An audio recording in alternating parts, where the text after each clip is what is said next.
I'm Keri Davis. I own Pacesetter Gallery in Flowood, Mississippi.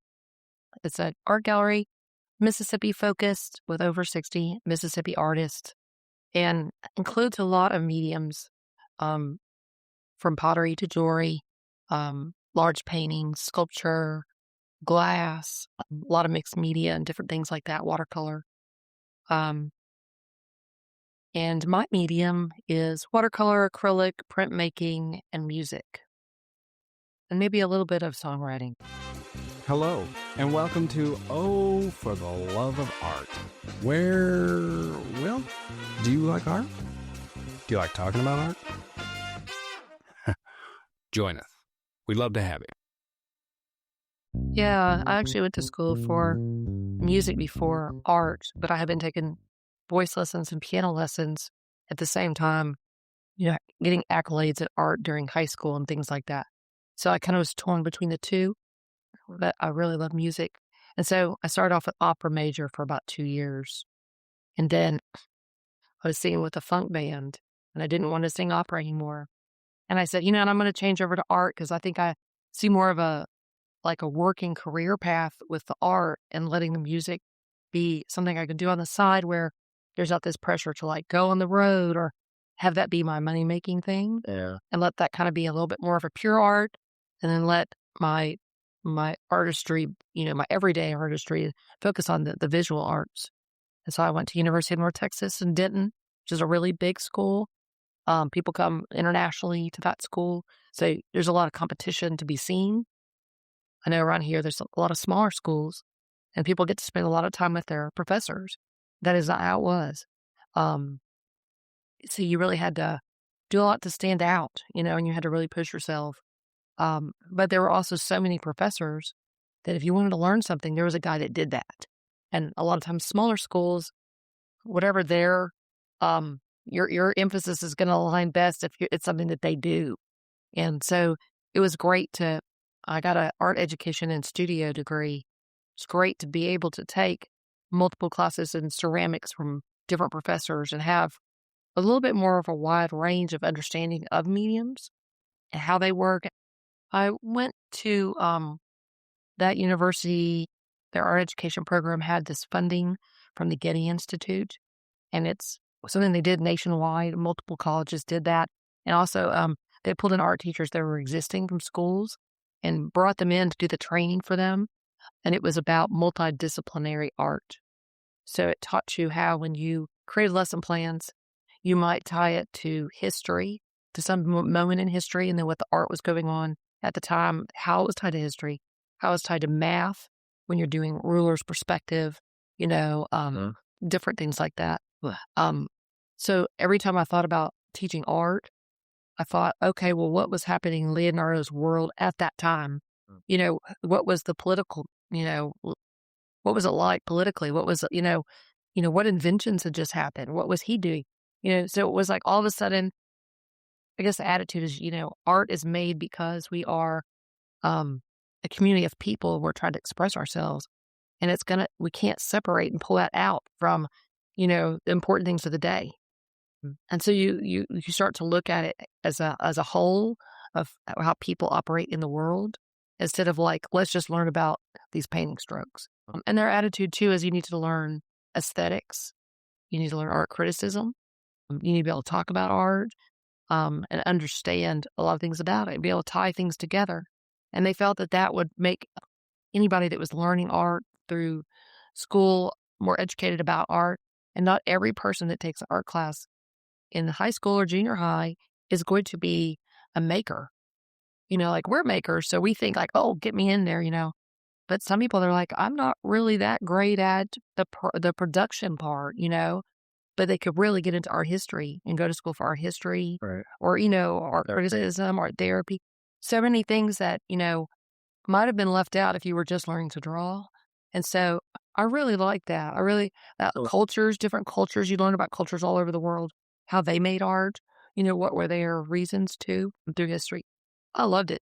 But it gave me a different outlook on art, I think, because of that. Even to the point that in the gallery, I'll have an artist come in and the musician playing the blues and the artist is painting the blues. Or I'll have a poetry night. We have a night coming up where a bunch of writers that have books are going to come and do a book sale. Well, So things that are, to me, a lot of art kind of crosses back and forth over each other. yeah. And I'm a musician too. So you put those together, it's like, what is your artistry? Like it's going to be different for everybody. So and I think that's what's exciting about the world is seeing how people see it, how they communicate it, whether it's verbal, audio, writers. So to me, it's very tied together. And all my artists in here have stories. Yeah. And we tell their stories through their pieces and then, additional information to help people get a little deeper into, well, why did they do that? Well, what was their history? Where'd they grow up? Like, what did they go to school for? Yeah. What was this process that they went through, in their life? That's the interesting part, I think. Yeah. Because aesthetically, we can look at a painting or a piece and it's beautiful, or we have some attraction to it. But what's really interesting too is to get into who was the person behind it. Yeah, Yeah. I once went to the Metropolitan Museum of Art in New York, and they were having a special exhibition on Michelangelo, which of course was Oh, yeah. Michelangelo, for crying out loud. So my parents and I were going through the exhibition. It was a long exhibition. Like if you stopped and read everything, it was long, and it was good because it's Michelangelo. But then I wandered out and started going into the other areas, and all of a sudden I came upon the European painters, like Impressionism, stuff that I was into, and I was like, oh my gosh, this has been here the whole time, and I was spending all that time with Michelangelo. Yeah, because I was like, this is a Van Gogh. Right. This is a Degas right in front of me. Yeah. Like, or a Monet, and and then to be that close to it and look at just their brush strokes. I love that because it's like, you can see in the brush strokes, this is so corny, but it's almost like they've imparted a part of their soul to the surface there with that brush stroke. Like you're able to see, like, was he kind of a frantic mood? And so brush strokes are crazy, or there's a lot of just slopped on, or is it very, very delicate, very well polished and whatnot. So you get into the mindset of the painter Oh, yeah. themselves. So knowing some of that history is, I think, definitely an important thing and just adds to the richness of that art. I think to me, I wouldn't say all artists are moody because that would be unfair.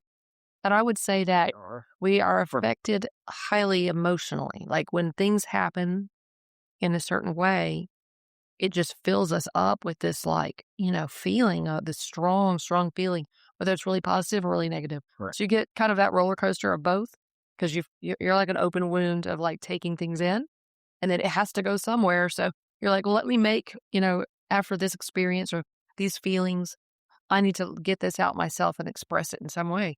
And I think when you have that mentality, and you're not just middle of the road, but you have those ups and downs. When you are looking at other artists, you're trying to connect to that within them as well and seeing, how do they feel? Like what was going on with them? And to me, art is like the ultimate way to communicate. It's so many words that, things that you can't even put into words, feelings that you can't put into words, but visually you absorb it and you understand it, Yeah. and that's what I love about art is I grew up very young, exposed to art. My grandmother had an art gallery. So I was, 5 years old, being dropped off after school or on a Saturday morning to hang out with grandma at the art gallery. And it was full of bronzes and really high-end Southwestern art. Luckily, I was not one of those kids that climbed and ran because it was more like I had tea with, a lot of extra sugar in it. And we'd sit and have our tea together and I'd color, because I loved art. So I was always making art. So I was not a quiet child, but I could keep myself really busy. Yeah. And there would be paintings that were almost like my friends in there. I remember she had lights on all of them, so they were all lit and they were all a lot of oils. There was one of a chuck wagon scene and the guys like cooking, and all the guys, or you could tell they've been out for a long time on the range, they're tired, but the beautiful light where the sun's coming down and the light from the fire, that's reflecting on all the different, wagons and stuff. Like those were my people there. Like I really felt, that magical feel you get with art, that started for me very young. And they became, like an emotional connection for me very young and a very magical thing. And I've always drawn and I've always, um, you know, put a lot of my energy into making. And my grandmother saw that. She got me lessons when I was 8. A lady that ended up being my high school art teacher in the summer, how it's art, just we got to make some extra cash. Yeah. She taught a week long art camp. And when it was literally like 5 doors down, it was in like an empty building space, a storefront. And what she had us do is sit at tables, one directional light, spheres, cones, cylinders, one shadow, pencil, eraser. Like, we're going to draw these circles till they really look like circles. We're going to get rid of lines. Everything is just a value change. And we're going to have immaculate smooth shading with the right values, where they're supposed to go. And I'm going to just keep coming back by and helping you. We did that one drawing for 1 week. She taught us, how to do shading. She taught us how to draw small shapes. And then she said, now let's draw this. So we drew that. And she had us correct. And we spent a lot of time correcting. And that's when I realized, like, you can't just draw something and go, fantastic. Like, there's so much, like, put it on the page, move the lines around to where they're supposed to be. Don't stop doing that till they're where they're supposed to be. Yeah. Don't say, well, that's good enough. Well, that doesn't really quite fit there, but I'm going to leave it there because I wanted to redraw the whole thing. No, you're going to have to either start over or you have to, you have to have that kind of discipline within yourself where you're not going to allow yourself to be real lazy about that part of it. That's what she taught me. She taught me how to do all those things and then how to really see what was in front of me. And also, I learned if I put my mind to it and I spend some time working hard, I'm going to see vast improvement and growth in that 1 week. And that changed my life right there. That was, it was to be something I always remember. And my grandmother saw it in me and she facilitated making it happen. She said, she's got the talent. We've got to put her in the place where she can get that learning now. So it was a whole week, but how long for each day? It was like 4 hours. 4 hours a day? Yeah, it was like 4 hours a day. We were there all morning from like 8 till noon. I was like 8 years old. I think she started at like 9 in the morning or something. We worked for 2 hours and then we went down to the Rexall drugstore, sat on the, little chrome stool and got to have a, BLT and a shake. And then we walked back. I mean, it's a very small town. So, everything was like, so we kind of had a little time together and a little downtime.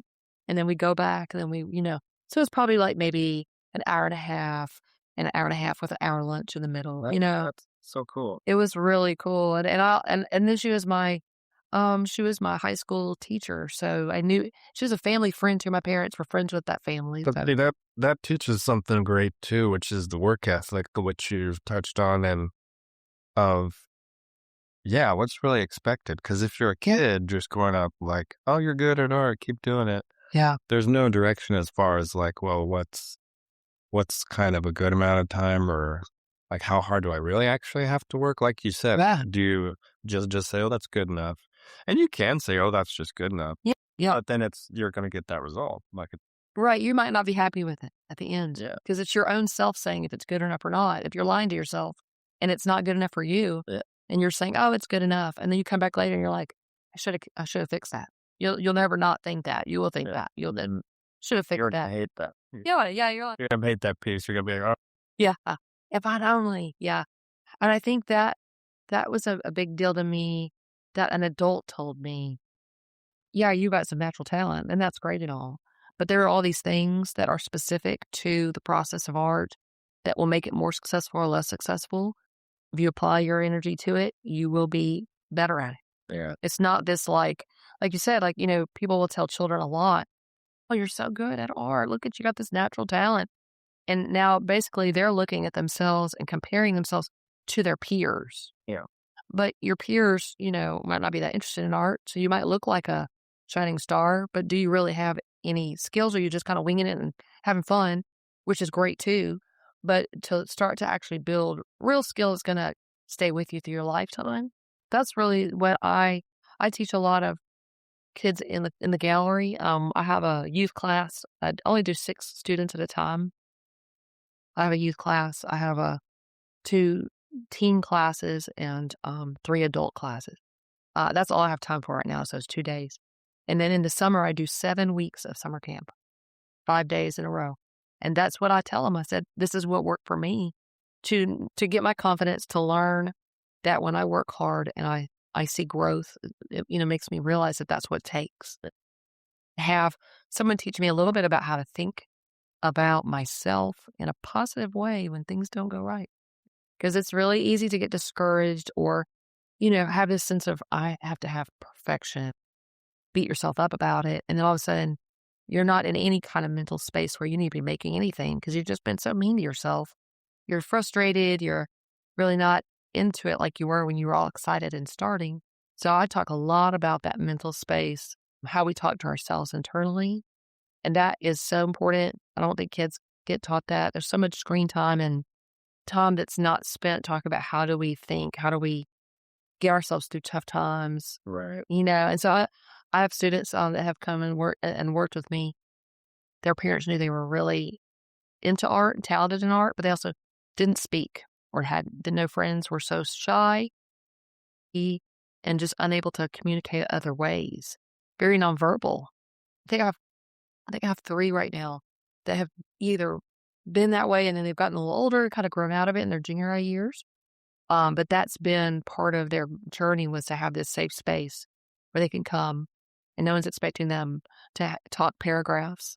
They can just make their art, say a few things, and then they just feel like, okay, I'm okay, and they've got somebody supporting them, telling them, Yeah. you're okay, you're doing great, just keep working on your art, and all these other things will come. But I don't know, I've always been very an emotional person, mental ups and downs. It's in my family, and so I've always dealt with it. And so I think I just feel like art saves me so much. I want other people to have that. If they're like, I wish something could save me, but I don't know what it could be. So I feel like if people discover that, even people that are retired that are like, I've been working 60 hours my whole life. What do I do now? Finding what you do with your time where you feel like you're doing something significant, good for yourself, those types of things.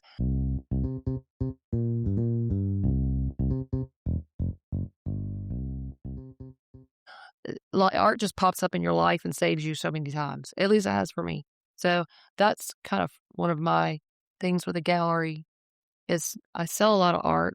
I talk about a lot of art and I help a lot of artists, but I also help people in the community that need art in some way. They need it and it's filling something in their life and making the quality of their life better. And that's what, art, changes the quality of my life. So that's really how I look at it. For this space, of what Pacesetter Gallery is and the mission of it and why we're here. Mm. So it's not all just about selling big pieces, That's not what art's about to me. It could never just be that, I don't think. But that's a beautiful thing. No, I've noticed that about you and your galleries that you're very community focused and you're very much engaged with the community and yeah, having art functions like you said, art classes, art.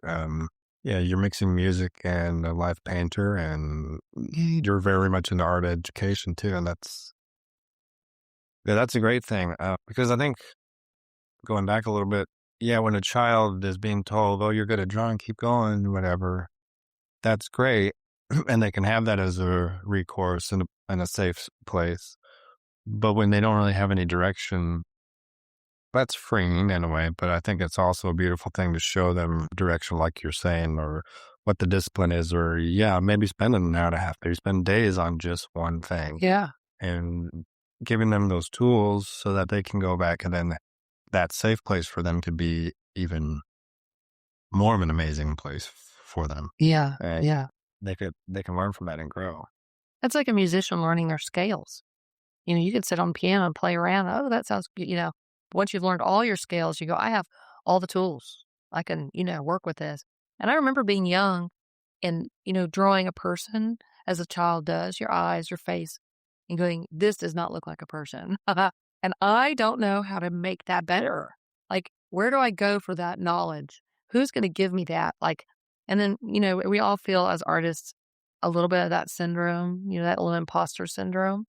So when you're young and you're like, people keep telling you how good you are. And then you're like, but I'm not getting better, or I don't know how to make this better. How do I make that better? I don't know. Like, you don't, you just need some resources. So I love it when I have a lot of grandparents and parents that will come in and say, my kid is just so talented in this, and they love to do it. It's all they want to do. And can you help them grow? And I'm like, yeah, this is the place. This is the place for them.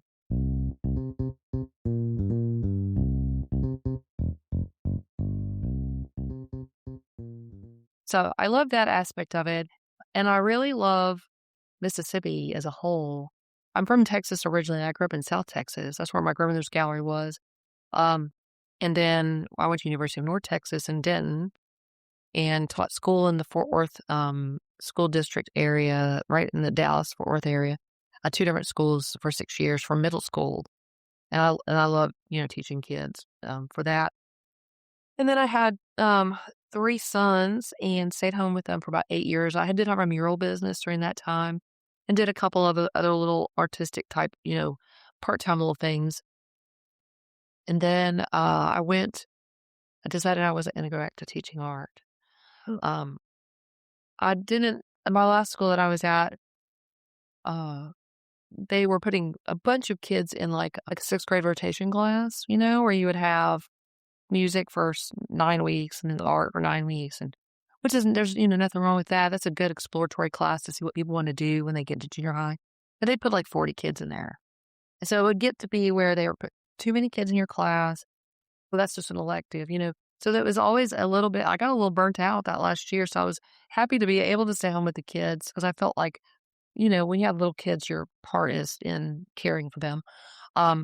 So when I went back to work, I was like, man, I'm just such a that's me. I'm very driven. I spend a lot of time and energy into what I visualize of how I want things to be. Right. I have to create what I see in my head. So that's going to take time, energy, money, like all those things. So I knew if I go back to teaching, I'll be spending my own money and a lot of extra time they don't pay me for to go back and teach at a school. And so I decided I'm not doing that. I got a job working, doing inside sales on the phone. People would call you to order doors. And in the back, they had a manufacturing plant where they made the door.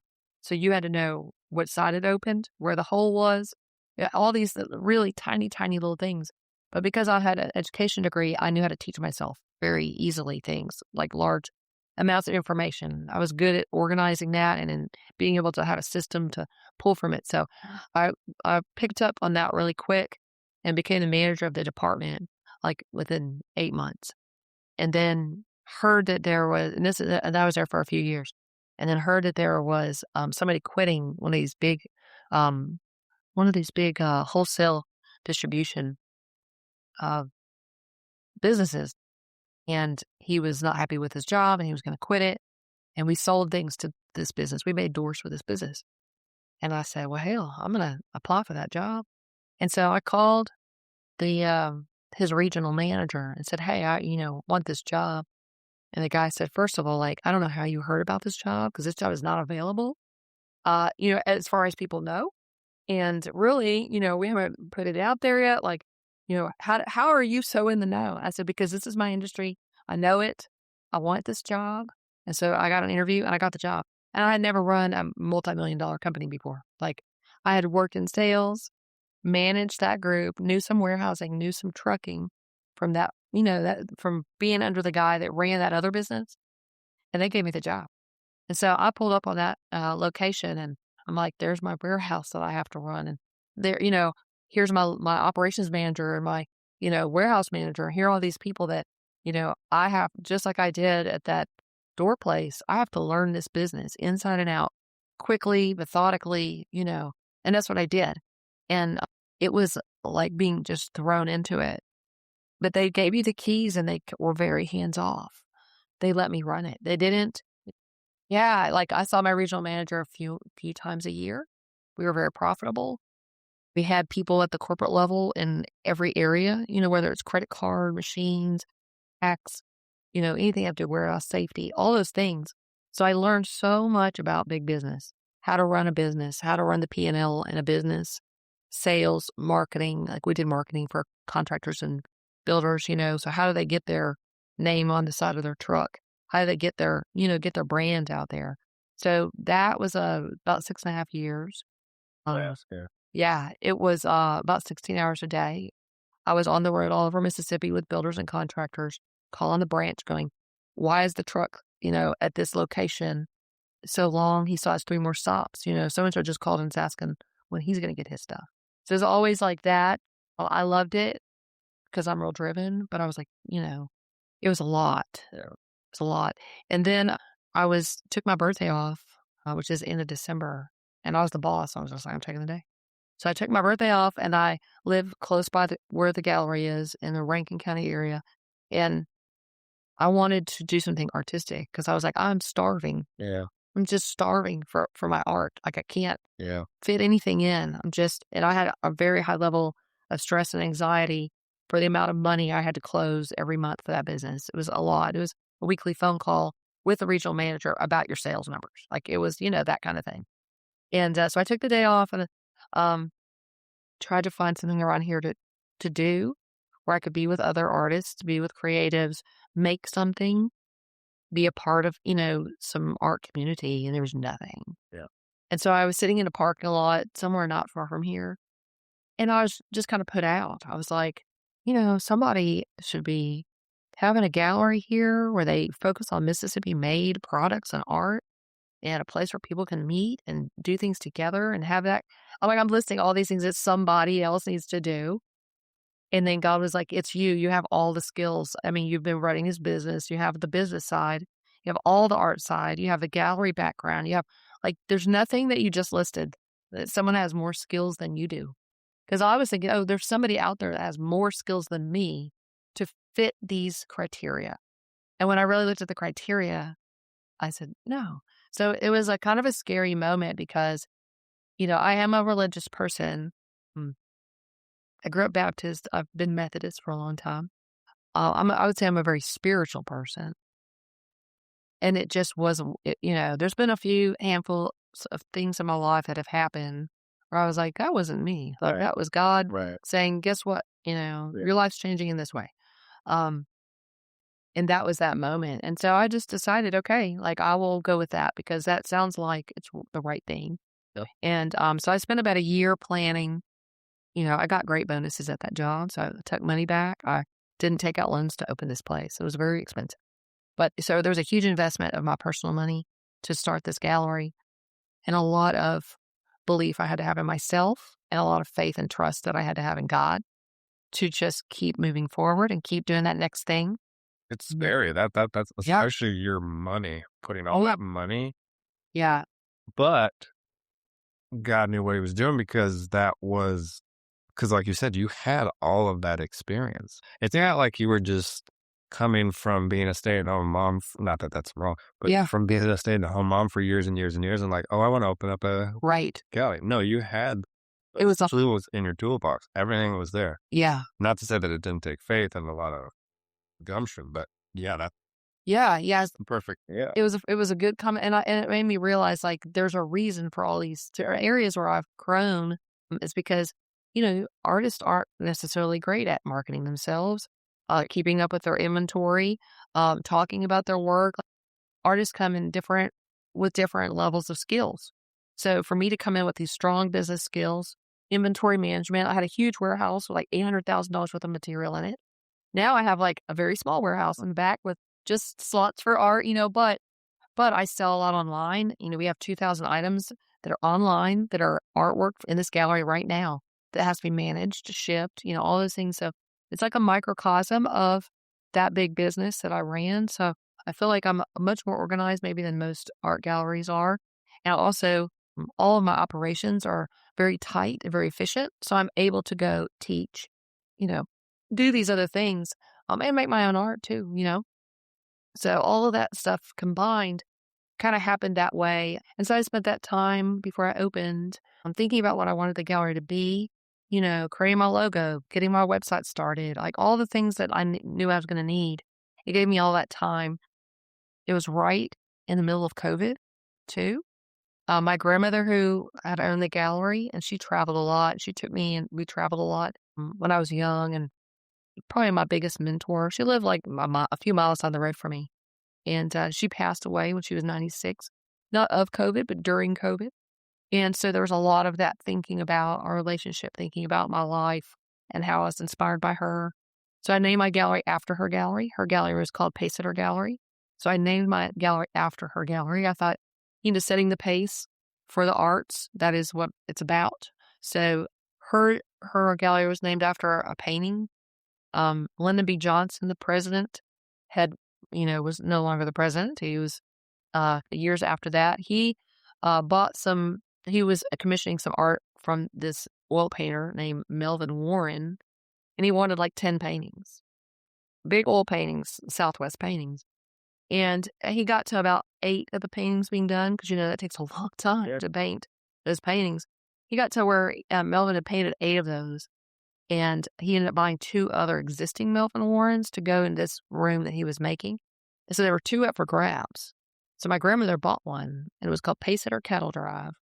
And it has the steers in the front, and all the cowboys just have to make sure that the lead steer is headed in the right direction, and all the rest of the cattle will follow that lead steer. Just got to keep him at the right pace, going in the right direction, and then everything else will work out. And so that kind of, she thought, well, Pacesetter, that's a good name for my gallery. And she sold that to a bank, and it became the cornerstone piece for their collection. And they have this big Southwest collection of art. A lot came from that gallery, but it became a place people go to look at Southwest art in Texas. And so I loved that idea and that painting, and, got to be around that painting when I was young, and just, that history.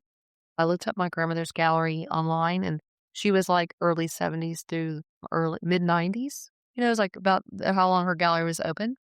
And there's not a lot of reference to it, but there are a few artists that she had bought their work, and she paid cash.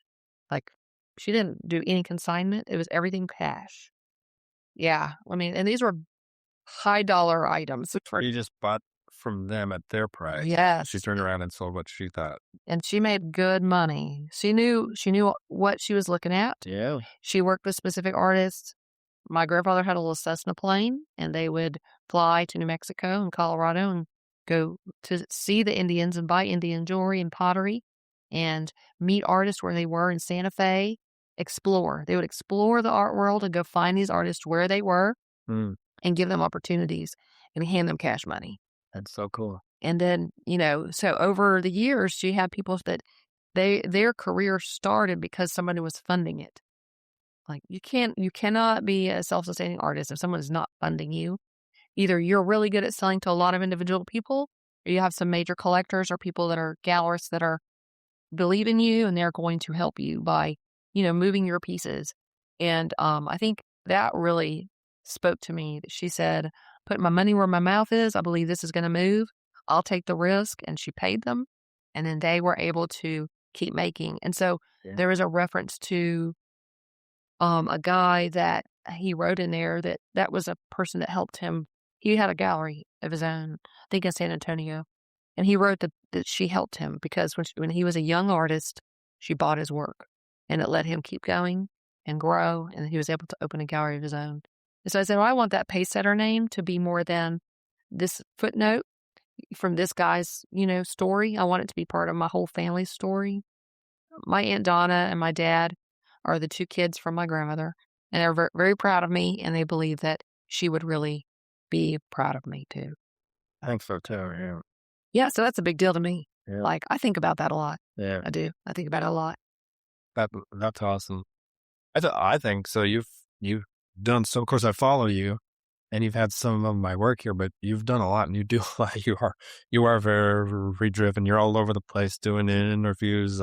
What you have a I don't know what you call it, an installation up at the top of that hotel. Yeah, we have the second art gallery, basically. It's an off-site art extension gallery at the Sheraton rooftop. In the Flowood, it's the Sheraton Refuge rooftops. They call it the Mississippi Rooftop Lounge. And so we have a Mississippi art collection there. We do free shipping, and people that are traveling through can buy a piece. Either take it with them, and they'll check them out there, or leave it on the wall, and then we get the notification that it's sold from the collection, and I'll pick it up. I'll package it and ship it out. So I ship a lot of paintings from California to, New York. I mean, I ship a lot of paintings. That's one of my things is to, looking at having a business background. I'm really tied in with the city of Flowood, and I've been a member of the Mississippi Tourism Association since I opened. Tying into tourism, when people travel, they like to buy art. But when people travel to Mississippi, I think they leave a lot of times without it because we don't have enough places for them to go where it's Mississippi art. A lot of places where you go, you're like, if you're looking for art, you're going to find it and you're going to get a piece and you're going to take it home. So I want that to be, I want the economic growth of anyone that travels to Mississippi. It realizes we have amazing visual arts, knows a place they can go because that's all it's there, and find something that speaks to them. So I do a lot for that. And we were the Mississippi Tourism Attraction of the Year, and we were awarded that at the Governor's Conference in 2024 for all the work we do to promote Mississippi art and then do all these creative events and things that tie in. We host plein air painting competitions and different things that I would say are almost like a nonprofit aspect of what we do because it's a lot of artists from all over the state that it helps. And I sponsor some other plein air events. Just the gallery does. We sponsor some other plein air events, things that I think are very helpful for that visual of who we are as Mississippi artists. I think we, writers, musicians, and artists, I think people see Mississippi for that, but are we as well organized as we should to be monetizing, the careers of all those artists so that they can keep doing what they're doing at a high level and be comfortable? Right. Why would that not be something that Mississippi has as a high product of what it does? And so I think that's something that I can help with because I think in that big picture way of that, and that ties into, getting to know people in that industry, in the tourism industry. We were doing they're having a press conference. Visit Mississippi was having a press conference with the governor at the Welcome Center in Vicksburg because they were talking about that they're going to expand that Welcome Center and they're investing they want people to move here. They want to grow, the professionals that live here, the types of industry, the jobs. And so your first look of a place is when you cross the line into the state and stop at the Welcome Center, like that's your first impression. The Welcome Centers had not been renovated and they had a lot of older prints. The frames and the matting were real old style. And even then, that's, sometimes just like posters on the wall with tape, like not really made for, you might come in and grab a few little, flyers or something, but you weren't really impressed with the Welcome Center. And that's one thing I love about this governor is he has that big picture of like Mississippi first. This is my Mississippi. I'm going to do everything I can to make it great. Yeah. And that's how I see it. Like I'm going to do everything I can to make it great. I live here. Like this is my community, my people. Like I want it to be the best it can be, especially for our art community. And so they invited me to come with an artist to paint live. Museum of Natural Science was going to be there. Some animals, like, we were painting live. Like, some things like that would be going on for this press conference and, thing that they were hosting there, Visit Mississippi was having. So we went and did that. And then they asked me, they said we were going to be renovating all the Welcome Centers. And we need some help. Like, we need some help with the art side of things. Would you be interested in doing this? Because we don't know how to do this. And we want Mississippi art. And I said, yeah, I can do that. So I spent about a year and a half working on that project and just installed the last 2 centers. Oh, wow. Last week, 2 on the coast. So how many centers total? 11. 11. 11. Wow. Yeah. That's really There's 11 centers, and each center has some pieces that were existing that I knew would fit well with the theme. Each center is in a different part of the state.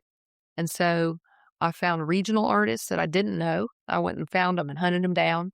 I was looking for the best of the best in like Mississippi. the grandmother, right? Yeah, I want the best of the best. So I wasn't like, oh, well, this is in blah, blah, blah county. Yeah. We're going to put only art from blah, blah, blah county in here because there's not going to be the best of the best just in that one county in all the different mediums and all the different themes, So to me, it was more like, okay, I'm taking the whole state. I'm pulling the best talent for that location and making sure of that there are people that live nearby, that will be where their stuff is. And, some things were blues based. It's all very based on tourism. So the goal is you see it and you go, huh, where's that place? I'd like to go there. Oh, that's really cool, like Red Bluff. Yeah. Nobody knows a lot about Red Bluff if you're not from here. People from here don't know about Red Bluff, or just like they call it the mini Grand Canyon of Mississippi. So, Rowan Bird painted Red Bluff. And, we put that in a place where when you come into the state, if you popped out and made a wide range, Yeah. you might end up at Red Bluff if you knew about it. So you're coming in, you're seeing these amazing oil paintings, watercolor, some photography, some mixed media, have some pyrography, which is wood burning. Um, in each location, the medium's different, the ages are different. Young artists that have emerged and are really kicking it right now. Artists like Gary Walters, who's been around for a long time, has, really earned his spot to be seen for decades in those welcome centers. He's gotten at the legislature gave him and his books. He's considered a Mississippi's treasure. So they gave him, he's a Mississippi treasure, and he's in the gallery. So some artists were from the gallery. I chose artists for all those reasons I gave you, but also ones I knew I could count on because my name is on this, So I had to know if I gave somebody a commission that I was going to get it back in a timely manner. They could do a 48 by 60, like get it done, like, those types of things. There was a lot of moving parts because it was just the two on the coast was 37 pieces. So it was a lot of pieces and there was a lot of installations. But when you go to a welcome center, you can scan a QR code where the collection, wall plate is. And then it tells you information about the piece and the artist. You can just walk around and learn about them and hopefully buy their pieces wherever they may be, if that's here or somewhere else. That's really cool. Yeah, yeah. So I think that might be the most lasting as a gallerist, the most lasting help I can give artists. I think that was it. I don't know if that's going to come around like that again. That was a big one. You never say never, though. Yeah. But that's really cool. Yeah, and I think if you add up other things I do over time, there's a lot of things where I can get an artist's work in a big, well-seen area that's going to bring them a lot of promotion. But that was a lot of pieces that are going to be seen for decades. And people coming in, those welcome centers. And that's really good. I think art is something that visiting tourists do want to get. Like that's a great thing to collect from a state. Because what else are you going to get? Like a keychain? Right, a magnet, made of plastic. Yeah, maybe a T-shirt. But if you really want to, I don't know. I think artwork collecting that's a really cool idea. Yeah. Yeah, a lady came in yesterday, bought a piece of pottery, and she said every time she's from Nashville, every time she travels, she buys a piece of pottery. She said she had just been to Vietnam and had bought this. She said it wasn't expensive, but it was made there and it was really cool. And then she was here and she Googled us. And it came in and just loved it. Just thought it was great to experience Mississippi art. Yeah. I don't think we realize how unique we are, and the range of what we make. Mississippi is just not like one-sided, right? It's like so multi-faceted. Go with that. I feel like that's my job to just, brag all day about Mississippi artists. The artists, there's so many great artists that have come out of Mississippi. Yeah, and we have so many great artists in Mississippi. You're a great artist, Sam. I really love your work. Well, thank you. I really do. Yeah. I feel like my heart is just tied to artists and their story. And I see being an artist, I kind of feel things maybe that if I was just a gallerist and I was just, selling art, but I didn't make art, maybe it'd be different. But I like to see their journeys and, we all have struggles. We all have breakthroughs. We all, it's like all these things that we have in common. But to see the amazing work that we have in the state, we just have a lot of talent, and we have a lot of talent that wins awards at the national and international level, like we do. But people, if you're not at the international and national level at an art association or your society, you might not see that an artist from here went to the big leagues, and did something like a New York show or whatever. It might not be on your radar. So that's, like artists in the gallery, as they get those accolades, I'm like shouting it out. Rick Anderson's, like an ambassador for Daniel Smith watercolors.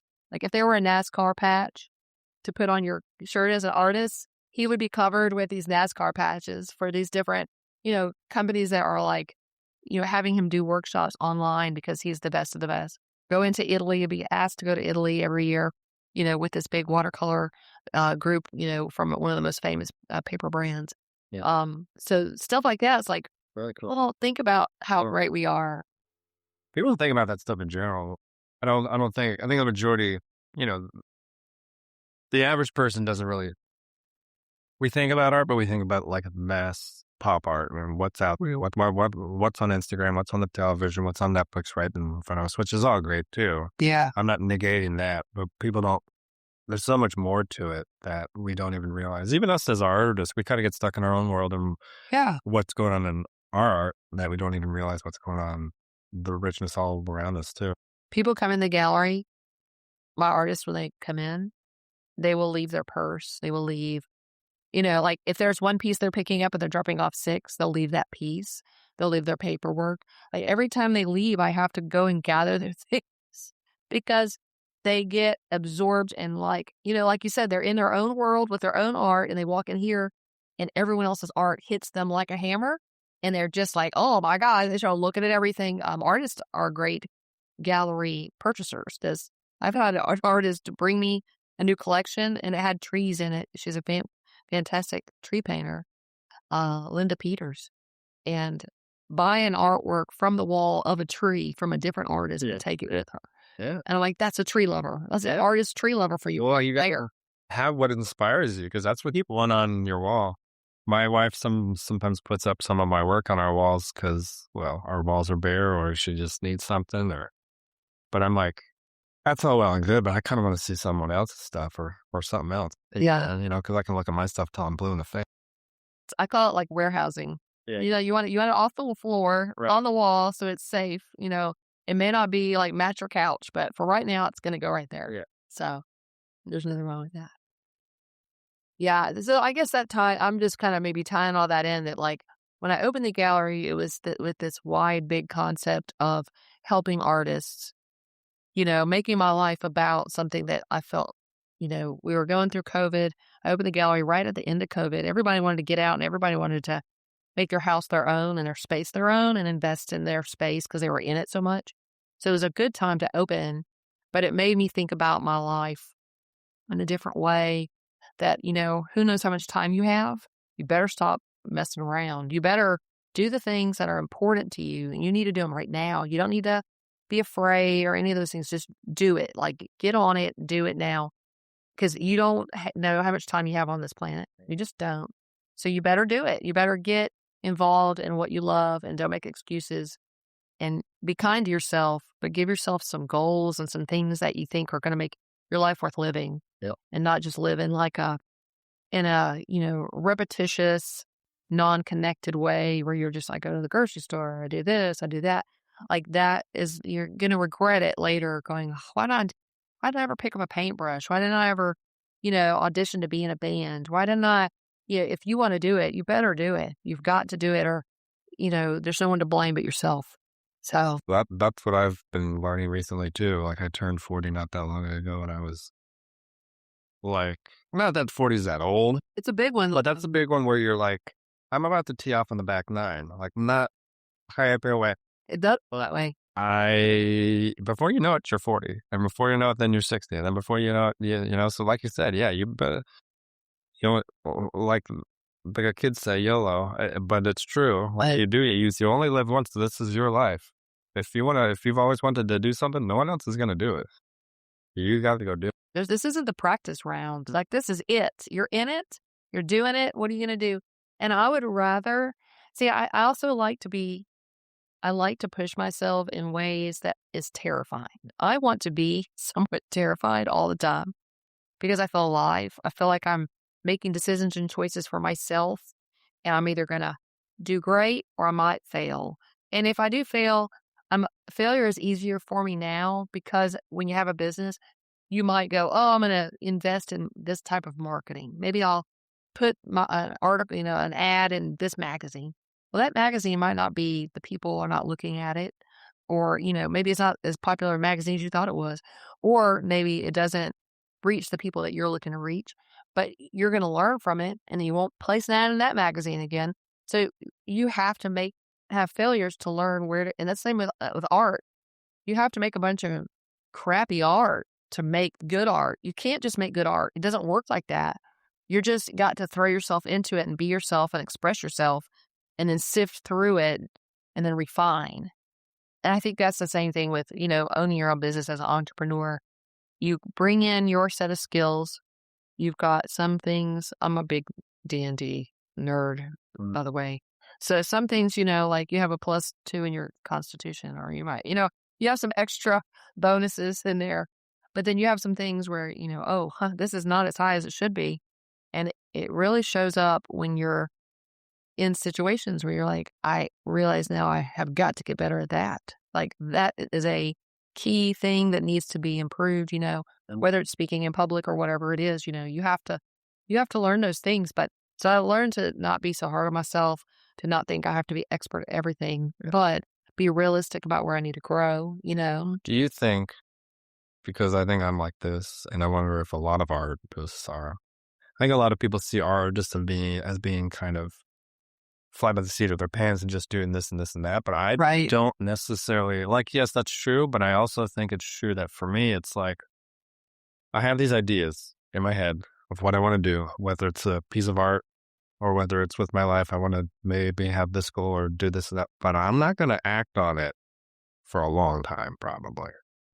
I'm going to just be thinking about it and thinking about it and thinking about it. And then, until you do a lot of planning, and then you finally pull the trigger. But I think for me, I've also been scared to pull that trigger. Like, I'm like, I don't think I really could. Like, I don't think I could do that. Well, the podcast thing being one thing. Yeah. Or, no, it's not even that. It's more of you want to know that you're going to be able to reach. Right. You want to know that it's worth it. You want to know if I do A plus B, that it's going to equal Z. Yeah. Right? But that's not the case. It's hardly ever the case. You have to do the A, and then you have to do the B. The C may not come. Yeah. You may get to D, but the D will help you along that path to C.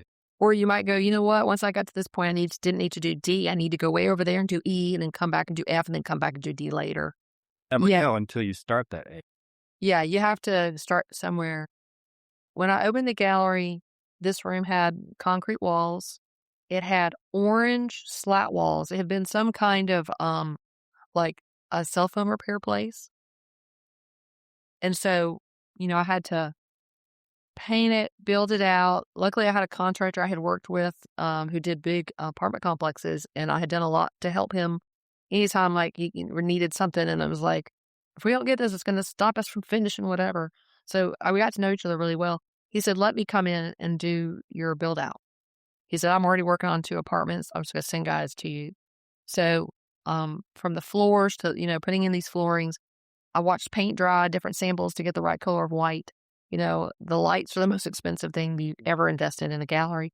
No one wants to be in a gallery with bad lighting, right? Like, you're not going to get great artists with crappy lighting. So lighting, $20,000 out of pocket, self-funded. Like, my vision was, this is what I'm going to do. And then I had to put the mic where my mouth was. Want to do this, but how do I know that it's going to? I see it, and that's the thing, you don't know. And even, I'm 4.5 years in, and I will not say there weren't many nights, sleepless or restless nights, or like, what am I doing? Am I doing enough? Am I, all those things are questions that you have to mentally you have to have mental hardiness. You have to be able to just keep putting that next foot in front of the next foot. Wipe the tears away, go, let's go. You have to push yourself. You have to jazz yourself up. You have to find that next thing that's going to help bring in, another client, whatever it is. So there's a lot of, you're alone doing that too. I don't have a partner. I have a couple of assistants, and my husband's, very supportive. If I need something, he's helped me hang all these artworks in these welcome centers. Yeah. He's very logistic minded. He was an operations manager, so I can ask him, he'll be like, well, are you doing it this way? It sounds like that might take more time. Maybe if you did it this way, it'd be more efficient. So he's really good at that kind of stuff, but it's really just me, for the most part, making decisions, whether we're going to do great or we're going to fall flat on our face. And you make mistakes, but I haven't made any terrible mistakes. I'm lucky because I had all that background that just kind of stacked up the right way. But sitting in this room with a folding table and 2 chairs, having gone out into the world and found my artist, and an artist would say, well, this is a great artist. And you say, well, do you know this guy? I mean, all artists know each other, So I got to go around and I had 35 that I started with. But I remember me and Susan Wellington sitting in this room at tables. And I said, okay, picture this room. Like, it's orange slat walls and it's a concrete, dirty floor, full of dust, construction dust. Picture this. This is what I'm going to do. This is how it's going to be.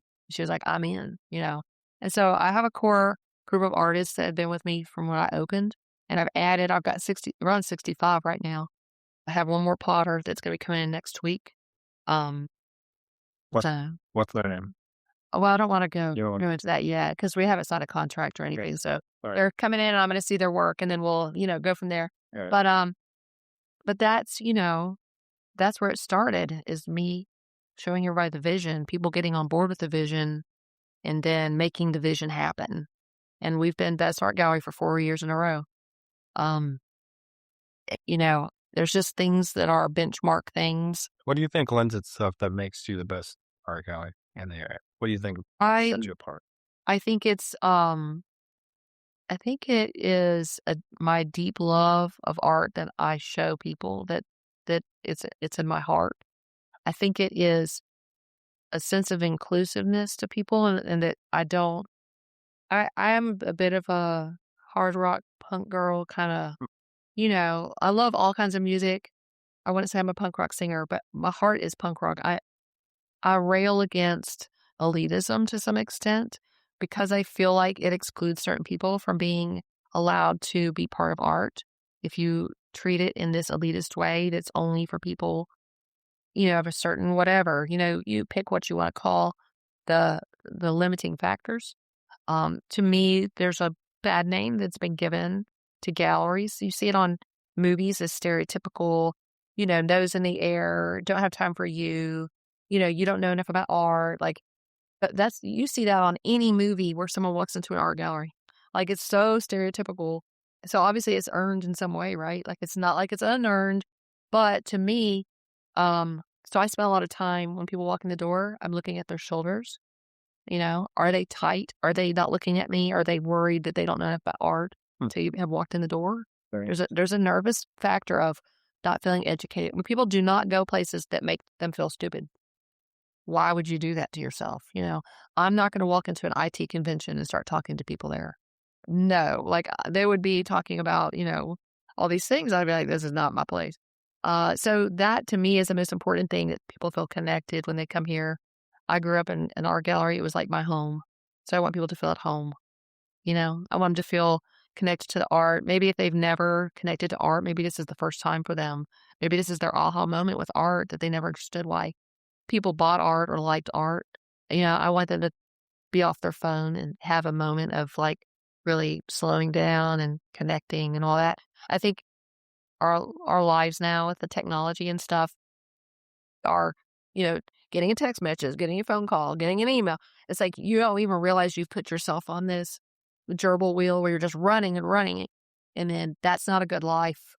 No. To be going like that all the time. And when people come in here, they're like, they see all these positive things that Mississippians have made, all these different perspectives, different skills and techniques, high level of skills. And they connect, and they love the space. And it's my job to keep them feeling comfortable, giving them time to wander, because it's so personal what matters and means something to you when it comes to a piece of art you want to buy.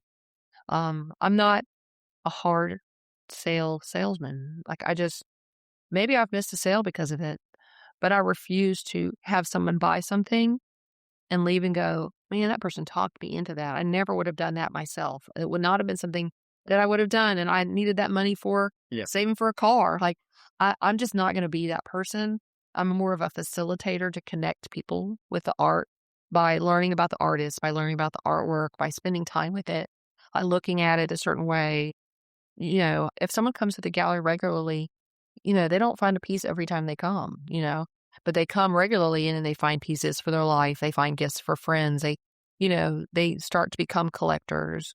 So we work with a lot of new collectors that are, young married couples who are 30 years old and they just bought a new house and they're like, we don't have a giant budget, but we want to get 2 or 3 pieces that are going to be really cool.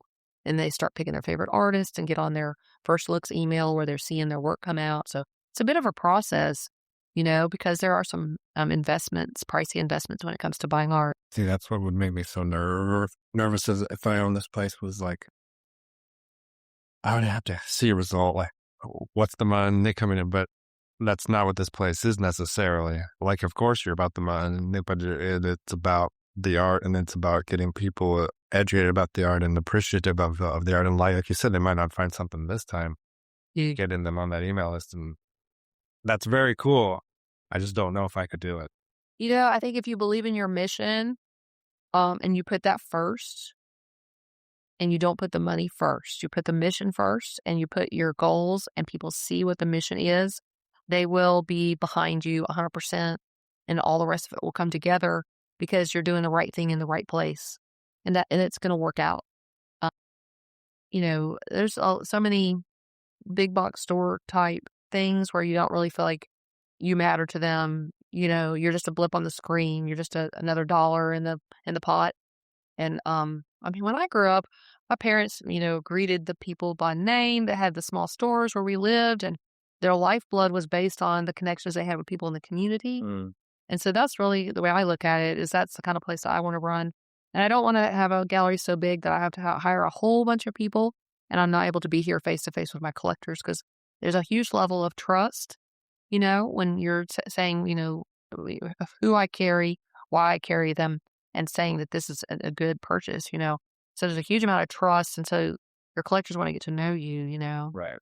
So that's a lot of it too. But I just love it. I feel like I changed my life from working for somebody else, doing what they found to be important and making them a lot of money, making myself good money, but making them a lot of money, to doing something I found to be much more important.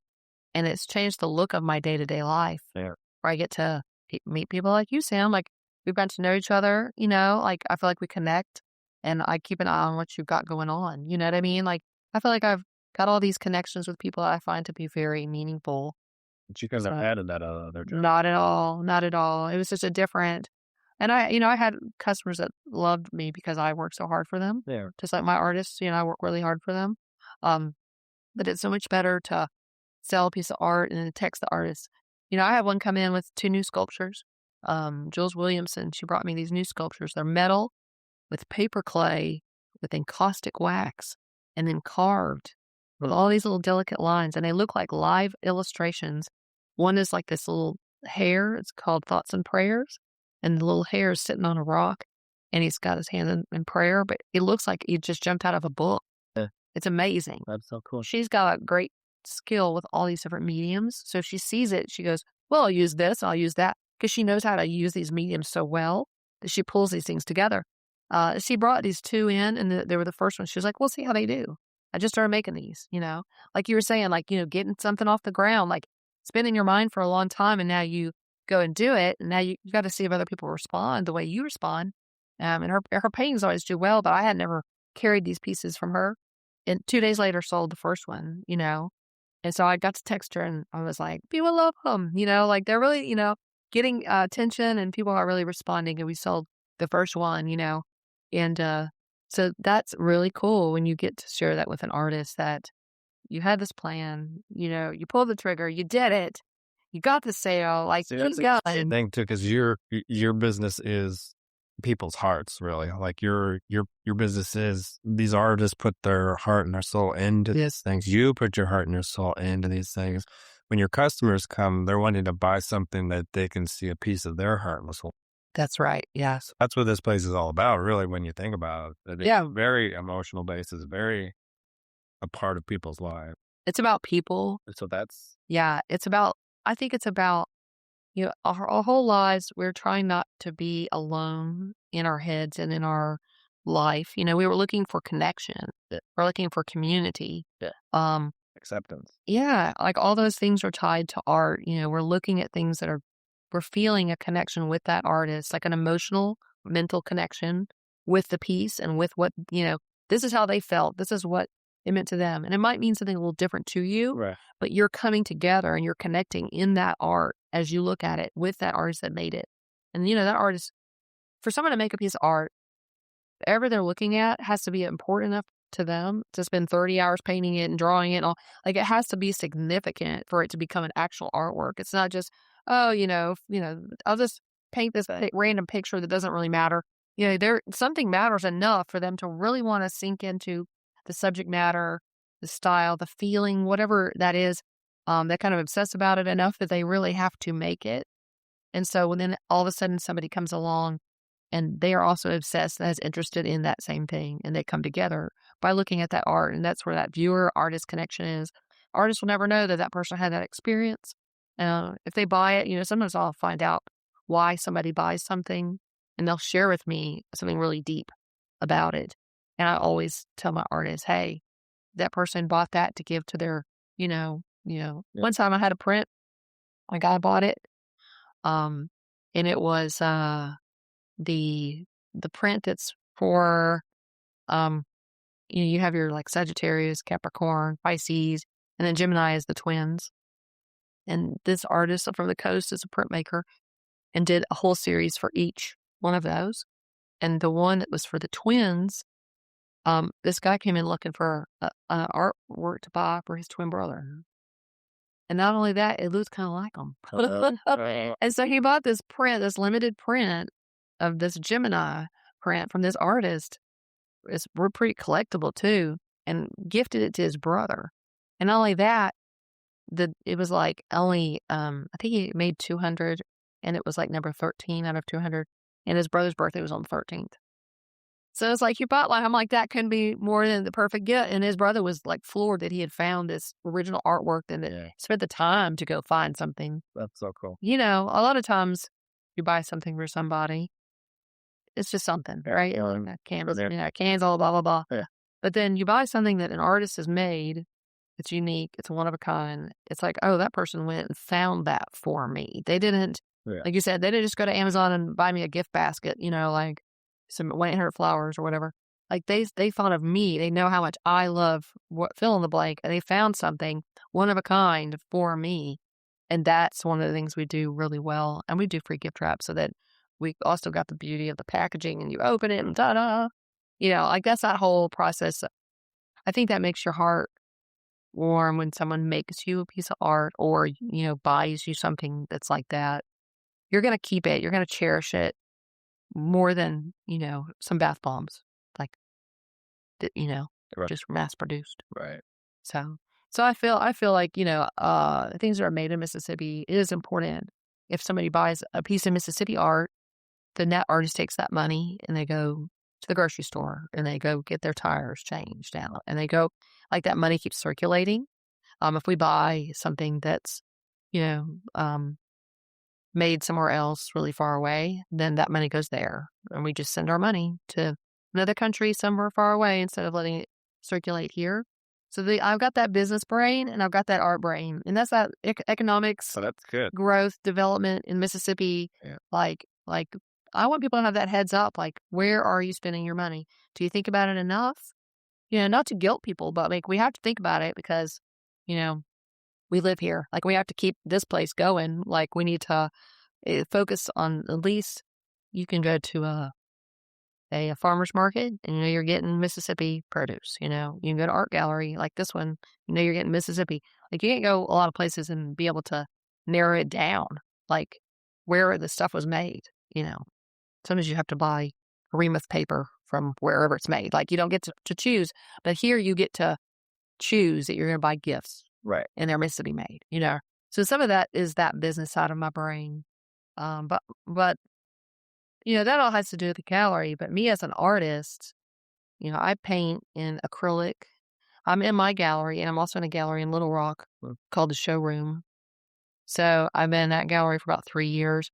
Mostly large pieces, like 48 by 48s, 48 by 60s. Mostly I do a lot of abstract work. When I go really big like that, it's a lot more abstract as well. Is the subject matter something in the natural world, or is it just abstract out in your head? Like, I am definitely very inspired by the ocean and water. I spent a lot of time in the water when I was a kid, either going to the beach I had a pool. My grandparents had a pool. It was hot as hell in South Texas. So it's like it is here where, it gets so hot where it's almost like a second winter where you just stay in the house. Yeah. Or you have to have, a pool. Right. And that's what we did. We were just in the pool. My parents always had music playing. My dad, they have a huge record collection. So there's always music playing. Mom was in a band when I was a kid. So I remember listening as they were recording music and playing. And I was always in church choir and, just was always tied to music and tied to art. But we were always in water. And so I've always had an affinity for water. So it shows up a lot um, in different paintings that I do. The water aspect kind of shows up in there. And it's not that I don't paint. I'll paint some landscape, kind of loose landscapes. But if it's abstract, it's really big. There's a lot of layers, textures, different mediums, different acrylic mediums. And I had to use a lot of different things that are going to change the acrylic so it doesn't just look like regular acrylic, or it looks more like oil, or it has metallic, or it has, crazing in it, or, like different mediums that will give you different effects. So that tends to be what I do for that. And I have a big piece of the Sheraton right now. When you walk in the door, there's a big piece there that I started at Taste of Flowood. I painted live at the Taste of Flowood here. And then I finished it here, and then I ended up hanging it up there. So I do that, and then I do block prints a lot. I have one that I did in the church in Madison, wanted to use it as their logo, but it was already been sold as prints, and so I did their church, and so that's a logo up in Madison at one of the churches. And then and I sell those in here. I've got like a church, I've got a magnolia. I do cards, and I do a limited amount of print. Block on wood or vinyl. vinyl? Yeah. Yeah, yeah. I took some printmaking in college. I liked it. I So like you're wood, but it's a lot more hard work. so you're musician, painter, printmaker. What else do you like to do? Watercolor. Uh-huh. I teach that watercolor class every week, so I really have to think about what two techniques do I want them to understand and grasp and show it to them in a way that they get enough involvement in doing it through that artwork. They go, oh, that's how artists get that look. That's how, because I think watercolor, I think of it, people get stressed out about it, or they get like, it's so hard. And I'm like, it's not really hard. It's the way you think about it. But I think about it like I have a wicker, and I see it in my mind, a wicker basket with a little handle. It's a big basket. And you're just throwing these little techniques in it. And it's just slowly filling up. Like, it's not going to happen overnight. You're going to learn 30 techniques. You're going to, learn this technique, toss that in there. Like, I got that one now. And so you just fill up this technique basket. And then now you're painting an ocean scene. And you're like, I'm going to use this technique for the water. I'm going to use this part for that. So you're just pulling from that technique basket. So that's really what I teach in that class. We do 5x7, so they can mail it to somebody as a little gift. They can put it in a little frame, but that they're able to finish a whole artwork. Beginners can do it through intermediate. And people that are, pretty good artists will come in because they're like, oh, I don't know that technique. I want to, or they just want community. Yeah. They don't want to be at their house painting alone. They're like, let's get together. Like, let's have fun together. And so I really get into that. So some of my paintings that I do for that class, I've sold. And then it has also inspired other paintings, because I'll get into whatever this theme is of what I'm painting.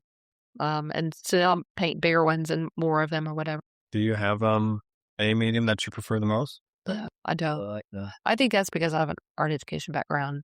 To me, the mediums are all just different things to perfect, to express yourself within that medium. Yeah. I can teach pastel, but I don't like the feeling of the chalkiness on my fingers. I don't like that dryness, the feel of that.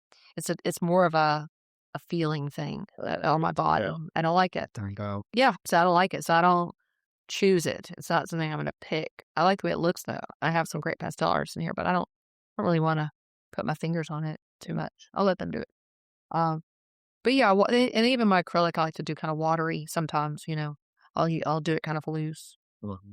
But yeah, I just like to make, and I knew that opening the gallery, I would spend the majority of my time on my artists, which I do. They come first. I get new collections in, inventory needs to be photographed, entered, promoted. So my art fits in the gaps. Sometimes I have like some paint and sips that I do here, and we have a couple other partners locally that we do paint and sips at. Like I have one at Table 100 on Sunday. Ways to get people in the gallery, ways to get people comfortable with art, comfortable with me. You have to have faith and trust when someone's teaching you how to paint, and that they make you feel comfortable, Right. and that encourage you. And you're not looking for perfection.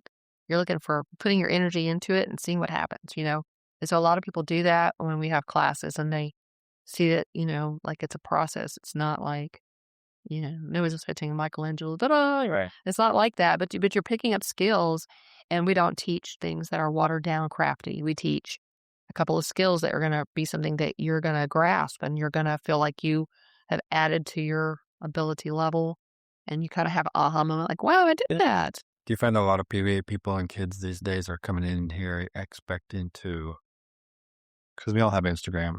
Yeah. Do they expect to be like, by the end of this class, like I can put my stuff up on Instagram and everyone will think I'm cool? Or Not really, but I did have a lady come in about a week ago, and she's like, yeah, I do these follow along, tutorials for watercolor on Instagram. Like she watches them, and then she paints along. So she came in to the class kind of having this mentality, that she is good at following along. And at the end of class, she was like, yeah, it was just totally different because it was live and I couldn't put it on pause, and I couldn't rewatch it. Like, she was used to like stopping when she wanted to stop, and then, working on something the way she wanted to work on it. And so she had to go at my pace. no, and that is, It was a different way to think about it. And she had to catch on to it at the speed with which we had to go through it, because it's an hour and a half. So you can't stop and wait for everybody to, like you're kind of pacing through. But everyone's at kind of at different stages, but you feel pressure now because you can't put it on pause. And so that's what she was like, it's just a different thing. I've got to think of it differently because it's live painting. It's not, being able to put something on pause. She said, but it's so great when I'm having a problem, I could ask, and like it can be resolved and fixed, instead of me just getting to the end of this tutorial going, why does mine not look like that? No, This did not happen. I wanted it to happen. So yeah. cool. But yeah, I think it's really important for young artists. We were talking about this a little while ago, to like they've got to find their own path. They've got That's to what I was figure out gonna for ask. I was them. gonna ask, do you have like some specific advice for young artists? Yes, I would say it's really good to learn how to um do to pitch yourself. If you ever have a sales job, or you sell something like a product directly to people, you need to have a 1-minute pitch. You need to have a 3-minute pitch, a 5-minute, and probably a 10-minute pitch about who are you? What are you doing? Why are you doing it? Why should I care? And if you can't tell somebody in a minute that those things about yourself, you could have just lost a collector. You could have just lost an investor, or even a friend that just supports you and is going to tell everyone else about you, because that is a lot of people that are retired love to support different causes. And they'll tell all their friends, hey, we need to all support this. So there's all sorts of people you should be talking to. You should be talking to everybody about your art, why you do it, what your plans are, where you want to go next, what kind of help you need. Get people where they are tied in and connected and a part of what you're doing, and invested in your growth and your success. So if you don't do that, and it's all in your head that these things might happen someday, instead of starting to build people around you that are supporting you and believe in you, even if you're at the beginning, you don't have to have a collection of 40 pieces ready to hang somewhere. You're building that brand. You're, sharing with people who you are. It's very vulnerable, but you've got to be able to do it in a quick way, in a 1-minute way, in a 3-minute way, and then in a long conversation over dinner way. Like, you should be able to do that. If you haven't written it down, you need to go write it down. Write it out, and then look at it and say, am I really saying it how I want to say it? Revise it. Read it. And then that way it just becomes really automatic when you start having a conversation with somebody that those main points, you might word it a little different, but those main points will come out and that person will know who you are, what your goals are, what you want to do with your life. And if they fit in there and they're looking to help somebody, you've given them, a welcome in the door moment. There's a lot in what you just said, because I feel like a lot of our artists, myself included, we have the tendency to want to be reclusive. Be on our own, be in our little space, do our thing, and then put it out there and sell it. And that's it. Like, Right. we might talk to a collector or something, but we don't really want to do it. That's number one. Number two is, what about like a really young artist early in their career where they're not even really sure where this is going or where they want to go yet? They just know they like doing this and they're wondering, can I do this as a thing? So first of all, let's speak to what I think is huge, what I even now am learning myself about the whole, why are you doing what you're doing? What does that mean for someone who hasn't even thought about that, who's just like, oh, I like to draw. How do I do this more? Yeah, I think for someone that just is really not quite sure, maybe they're already have another job, but they're thinking about getting into something and doing some as a cottage industry or however they want to do it, they need to just keep getting more training, finding ways to grow in their abilities, um, and figure it out. Like you're not going to figure out overnight. There many times in your life you're going to kind of be in a place where you're like, I'm not sure which direction I'm going to go. Um, you need to just expose yourself to a lot of things and really find artists and people that you respect and that you connect to and see what their path is and how did they get there and what did they do. And I tell a lot of young artists, especially high school students that are about to go to college for art or in college for art, like you have to have mentors because you don't have to reinvent this wheel. You don't know what the wheel even looks like, but there's a wheel out there that someone has already gone down this road and they've softened out the road. The road's a lot easier to travel if you just know where the road is. And so if you just spend some time talking to other artists that have experience, look for that mentor. And I have young artists that I am their mentor because I've told them, you need a mentor. You need mentors. The way to get a mentor is to speak to them honestly and openly about yourself. Don't say that you have it all figured out. Like that's not important. They at one time did not have it all figured out. People are afraid to say that. They think everybody wants to see perfect confidence. I have this plan. Yeah. I don't think that's really necessarily true.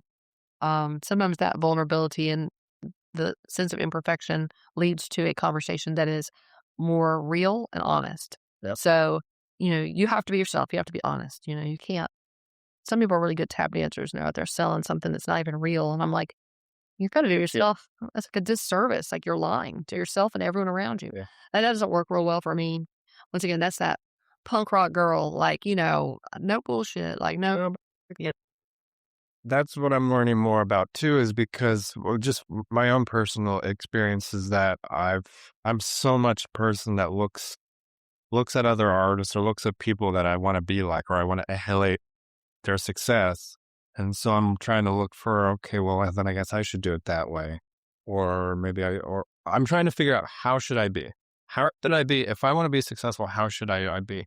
When I think the truth is that you have to be more, you just have to make sure that you're vulnerable, that you're open and honest about where you're at and who you are, especially as an artist. I think if artists are open about who they are, their struggles and everything, that's what people connect with. Aren't going to connect to you if, like you said, you're tap dancing and you're trying to put on a good show. And it might even be a decent show, but they can tell when it's not sincere. Or you might sell them a piece of art and then they are really kind of pissed off about it because you're just a big bullshitter. Yeah. I hate to say that, but there's a lot of people that are not great artists, but great talkers. And they can turn their art through their verbal gymnastics into this deep meaning, blah, blah, blah, blah. We all know, I mean, that's great, but I don't feel like that is, if that's not authentic to them, it's great to be a great talker. And if it really is about that and you're a great talker, you got some good connections there. But if you're just trying to make a mountain out of a molehill, That's something else. And I think that's time spent not being authentic. Um, I think it comes down to that concept, which is really hard. Everyone struggles with it, is that you're enough. That what you are is enough. And it's good enough and it's interesting enough. People will be interested in your journey and what's going on with you, in your very imperfect, you know, perfection, because all those weird quirks and things that you kind of think of as maybe faults or weird things, that actually is some of the best things about you, because it's not what somebody else has. It's not what they have. So they find it interesting and they are interested in delving more into how you think and what you choose to make and all those things, because you are different from them in multiple ways. And so they find you to be intriguing. And it doesn't mean go come up with a bunch of crazy things about yourself. They're already there. Like, Yeah. we already have a mixture of things about ourselves that are different than other people. But to say to ourselves as artists that I am enough already, I I don't I post a lot, honestly, on social media, different platforms as part of my job. I don't find an artistry in posting. I like to show off parts of the gallery. I don't like to edit videos. That's not my art. I'm decent at it and I'm good at content and I'm good at writing. And I like writing.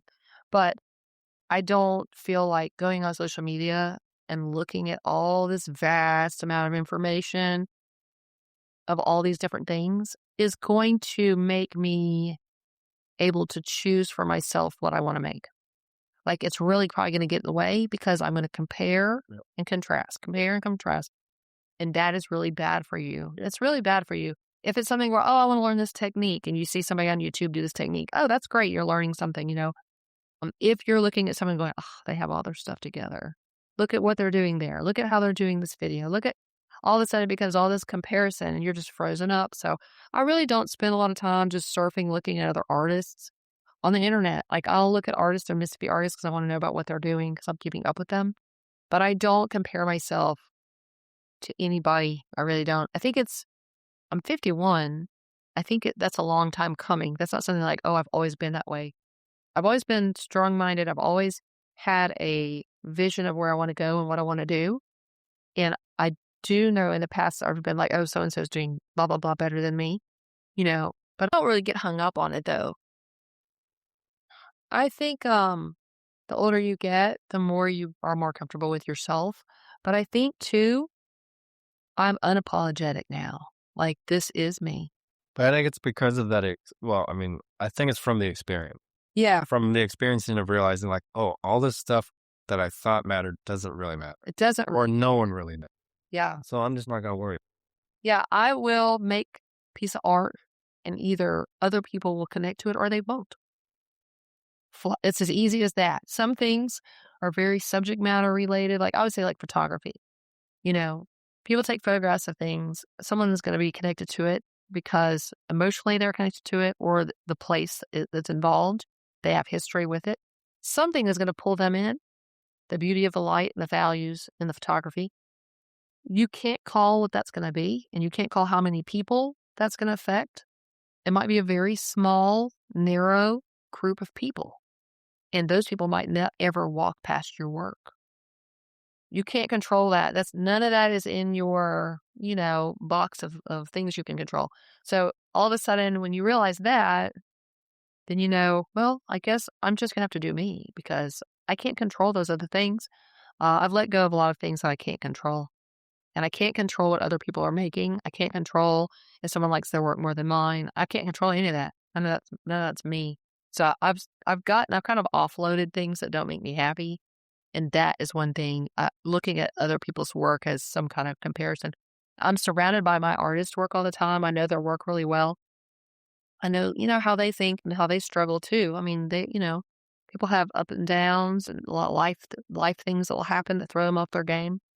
Um, so I think I'm around a lot of people being human, making art. So I think that helps me to see, there's no perfection. There's just each person with their story and their journey making art throughout it.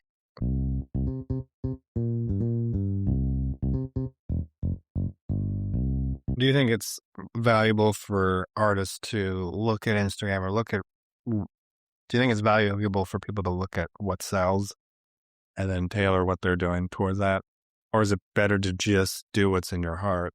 And No, it just depends on if you need to eat. yeah. You know, I'll tell you, I have this artist, Bill Wilson, and he has done portraits of judges. Like, in the 80s, it was a big thing to get your portrait made. People got oil portraits. I mean, it was the thing in your boardroom or wherever, a huge time to be, flying places to go do portraits of people. Like, it was a big deal for a long time. Um, and then after the crash, like people kind of stopped doing that, and then other things happened. But he started off doing that portraiture, but he'll tell you flat out, and he's a great judge. I hire him for judging, and the reason why he's such a great judge is because as an artist, his whole life, who's supported himself on his art, he doesn't just get to paint watercolor lilies. Like, if he can make money doing something, then that sounds like a good piece of art to make, And to have that attitude that art is this big adventure, and someone comes to you and they say, I really want you to do this, but could you make it in pastel? And that's really not your main medium. You need to get your skills in pastel brushed up real quick. And I think that having that attitude of like, art is going to be in my life, my whole life. If I want to make money doing it, I'm going to have to go where the opportunities lead me, lean into my strengths the best that I can, but be willing to adapt and take on challenges as they come my way. Because not everybody wants commissions, but commissions teach you a lot because it's somebody else's inspiration. It's not yours. So it's less emotionally driven, and you're thinking a little bit more like, how am I going to, take care of this, create a solution to this challenge. So I think, that's one thing that I think of a lot. Like I make art in the gallery to fill in the gaps of things I don't have. I'll be like, oh, we don't have any this right now, so I'm going to make block print magnolia cards because we don't have that. So I'll do things like that specific to take care of a certain need.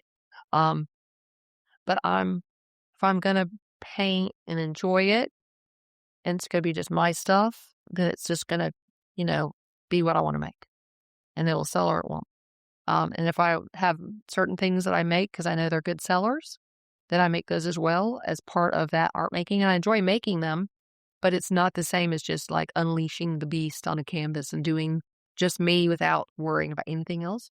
So, but that's a hard place, I think, for all artists to go, is to be in front of that white canvas, not have all these things in our head telling us if you do this, it'll probably be more successful.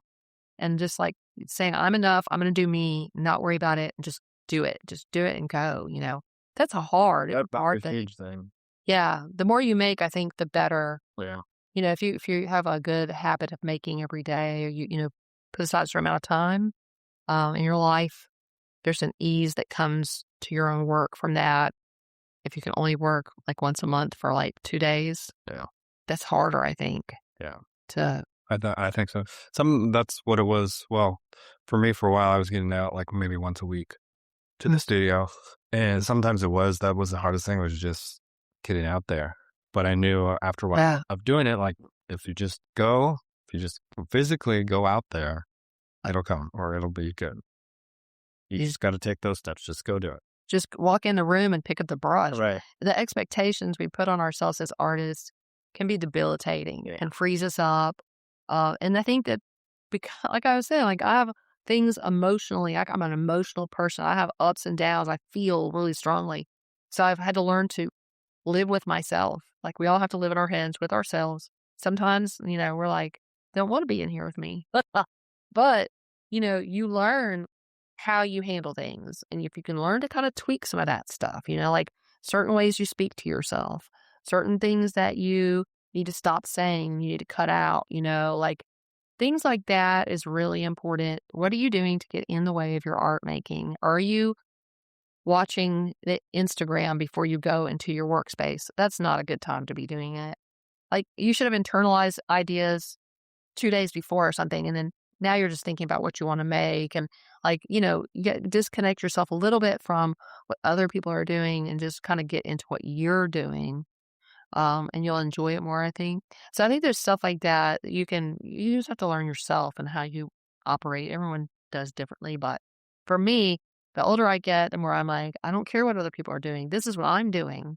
This is my art. This is how I want the world to be. I'm going to force it to be what I want it to be. Yeah, I mean, You know? and we should embrace that because, like, where else in life can you do that? Like, Mm. everything else in life, you have expectations of things that you need to do. This is just a part of life. So why force that on ourselves in our artwork too? Like, just relax. And I mean, I say just relax, but yeah, like you said, I think the hardest thing is getting out of your own head. Yeah. That's the artist's biggest block, probably in my mind. I think so. It's the only thing, like any place you work, you're going to do it their way. It's the only time you get to do it your way. And it's all your way, how you want to make it, what you want to make it on, what you want to make it about. Don't take that away from yourself. That's what I love about Yeah. art. There are no real rules per se. There are tools that you need to learn so that you can break the rules and do Yeah. whatever you want. But for the most part, art is just whatever you want it to be, which drives some people crazy. But for other people, that's a freeing thing, and that's the beauty of art, I think. I think so. I think being an artist is a bit of a rebel where you say, I don't like the world how it is. I think it needs to be different in these ways. I want to show you how I see the world. I want to, for me at least, my music and my art and working with people in the arts is my way to say the world needs to change. We need to have more art. We need to pay attention to it more. We need to enjoy it more.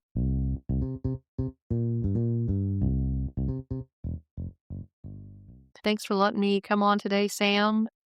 I definitely would recommend people going to our website, pacesettergallery.com, and checking out all the artists that we have. You can read about the artists, their bios, and information about each piece, and see what connects with you. And come by and see us. We're in Flowood, Mississippi, right in the heart of Flowood, at 310 Ridge Way.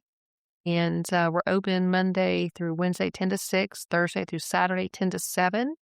So, just come in and connect to the art and see what speaks to you. And we'd love to see you at the gallery. Awesome. Thanks for being a part of this here. Do people need to know anything about the welcome centers, or are there openings coming up after, like, later on in the year, or how should they find out about that? So right now, all the welcome centers are available. If you're, just traveling through, when you get into the state and you stop at the welcome center, you'll get to see the art collections. They'll be having like a formal opening, for each welcome center. It'll be coming up probably April, and then there's 11 of them. So it'll take a little while for them all to have a grand opening. But if you follow the gallery Facebook page or Instagram, which is just Pacesetter Gallery, you can, keep up with those different events. You can go to pacesettergallery.com/events, and you can see all those things. We have tickets there. We'll have live paintings for artists just in the gallery, unique things that people can do. If you have somebody young in your family, you want to get them exposed to art, you can come to lessons or come create with us. We also do a 10-minute scavenger hunt, which is great to come. College kids come, friends come together and do it. Grandparents bring their kids.